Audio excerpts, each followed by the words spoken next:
This is K.M. Weiland, and you are listening to the 316th episode of the Helping Writers Become Authors podcast.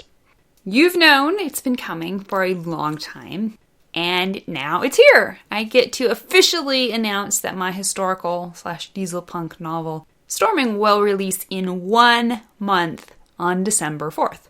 If you've been keeping up with my adventure with this book over the last few years, you know that I'm super excited about this one. The story has a fun, big-hearted summer blockbuster feel, and it was an absolute blast to write. So, what is it about? Here's the tease. It's not every day a woman in a ball gown parachutes out of the sky right in front of your biplane. Brash barnstormer Hitch Hitchcock is used to being ready for anything, but his world does a barrel roll when the fearless JL demands he fly her back home to the clouds. Caught between a corrupt country sheriff and a dangerous new enemy from above, Hitch must save his Nebraska hometown from storm-wielding sky pirates before JL flies off with his free-wielding heart. To get a sneak peek at the cover art and read the full summary, be sure to stop by my site at helpingwritersbecomeauthors.com. I'm also going to be running some great giveaways all month at my site KM Weiland, that's WEILAND.com. This week you can enter to win a gorgeous handmade bronze bookmark all the way from Lithuania.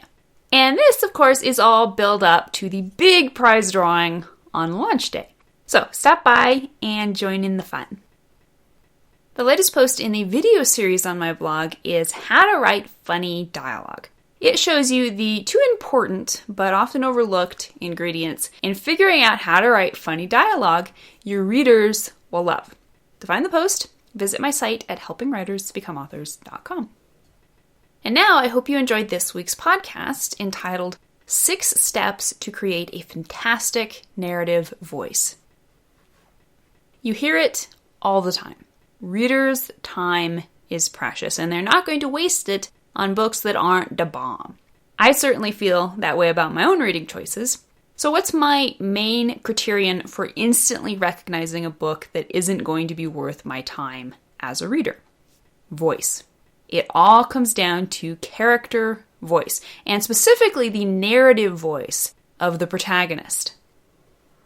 Whenever I've polled readers about make or break factors in their decisions to buy books, narrative voice is the factor that crops up most consistently. In a nutshell, we could simply define this as the style in which the story is written. As such, it's crucial to the success of your story. It can also be more than a little difficult to understand, much less accomplish, but we're going to solve that today. This is the second in a month-long series I'm going to be running, both here and on the videos that you can find on my site, featuring important writing techniques that I've learned or had reinforced for me while I was writing Storming. Although narrative voice is something I've always been conscious of, it was literally a revelation for me in writing this book.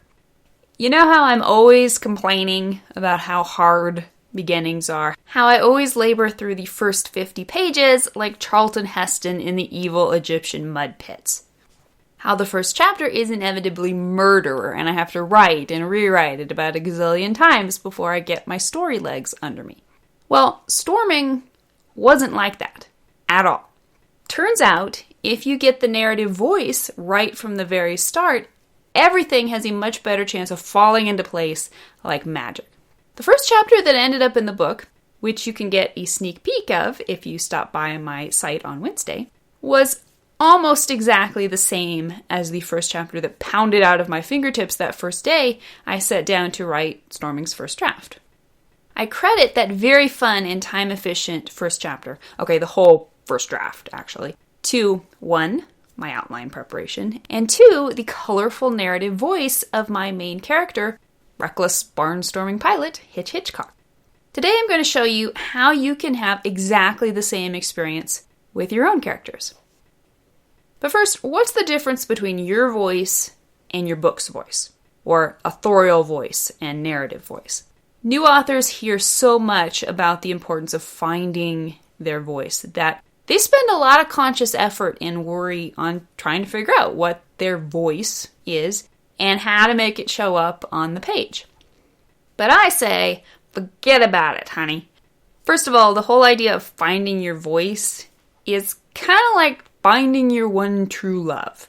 It's a fine theory for the fairy tales, but here in real life, it's not so much about finding the one as finding a one that works. Your voice is like you in a number of ways. Number one, it already exists. Number two, it is a living, evolving thing. Number three, it's not the same as it was 5 years ago, and it won't be the same in another 5 years. And four, it just is. You can't create it, you can't banish it, you can only refine it. My advice about authorial voice is simply, don't worry about it. Instead, worry about creating great character voices for each and every story. Your authorial voice will be present in everything you write. Without your even being aware of it, it will create the feel of your stories, which will be unique to you. But the narrative voice for each of your stories is going to be a much more conscious iteration. It's going to change much more dramatically from story to story, depending on your narrating characters and the general tone of each story. If you take a look at any of my published novels, you can see instantly that the narrative voices are distinctively different in each one. Behold the Dawn's slightly archaic, poetic tone. Marcus Annan had killed before. He had killed so many times he could no longer remember them all. So many times he had become inured to the ache of sorrow as he stared into the faces of the dead. Or Dreamlander's more staccato modern approach. Dreams weren't supposed to be able to kill you, but this one was sure trying its best. And now Storming's lively, slangy attitude. Flying a biplane, especially one as rickety as a war surplus Curtiss JN-4D, meant being ready for anything. But in Hitch's 13 years of experience, this was the first time anything had meant bodies falling out of the night sky smack in front of his plane. I never consciously think about my authorial voice, but the narrative voices for each of my stories is always a deliberate and conscious effort. Now, you might be thinking it's unfair that I and so many readers make snap judgments about whether or not to buy a book based on the little smidge of its voice that's available in the first chapter preview on Amazon. After all, that's no guarantee the characters will be interesting or the plot will be strong. But here's the thing. Voice is the magic ingredient in any story. It's the it factor. One of my favorite articles from bestseller James Scott Bell is his Writer's Digest offering, Grit, Wit, and It, in which he posits that these three things are the foundation of any great story. It, by its very title, is pretty hard to define, but the essence of it is voice. As historical romance author Christina Alexander put it to me on Twitter, writer's voice, that unidentifiable it factor a reader loves about a book but can't identify. A reader doesn't need to read more than a chapter in your book to tell if your story is going to have that magic it factor. Your narrative voice is going to be present from the very beginning, and it's going to sell readers right away on your ability to carry them through your tale. So, I'd say that's pretty important, don't you think? With all of that in mind, let's get down to the actual business of creating an amazing narrative voice for your book. Here are the 6 factors I identified at play for me in writing Hitch's voice in Storming. You can use all 6 to bring that special it factor to any kind of story. Step number 1, choose the right point of view. This is critical. The possibilities for your story's narrative voice are as endless as its potential narrators. Although there are many other factors in choosing the right POV, including whose story is this, which character has the most at stake, and what is your narrative frame, narrative voice should always be one of them. If I had chosen to tell Storming from the POV of my female lead, who isn't a native English speaker, the story's narrative tone, and thus the story itself, would have been vastly different. Step number 2, understand your character and his background. The narrating character himself is the foundation for your story's narrative voice. So you're only going to be able to write the voice insofar as you first understand the character. Ask yourself, what's his personality? Sweet, sarcastic, hard-hitting, uncertain. In what locale did he grow up? Rural, urban, foreign, secluded, overcrowded. What was his financial background? Poor, middle class, rich. And what's his vocation? Pilot, preacher, president, professor. Every single one of these answers offers clues to the sort of narrative voice this character should be presenting. Step number 3. Choose your character's unique phrases and rhythms. Consciously search out your narrator's pet phrases and verbal tics. One of the reasons Storming's voice was so much fun for me to write was that Hitch basically talks like I do. Like me, he's from western Nebraska, and like me, he uses folksy slang and euphemisms with abandon. In my work in progress Wayfarer, my equally colorful and equally fun to write 9-year-old Cockney pickpocket turns most of her sentences into challenging questions. Although you never want to be too obvious about it, look for simple ways to distinguish each character's voice. Keep a list of words for each character and avoid letting other characters use them.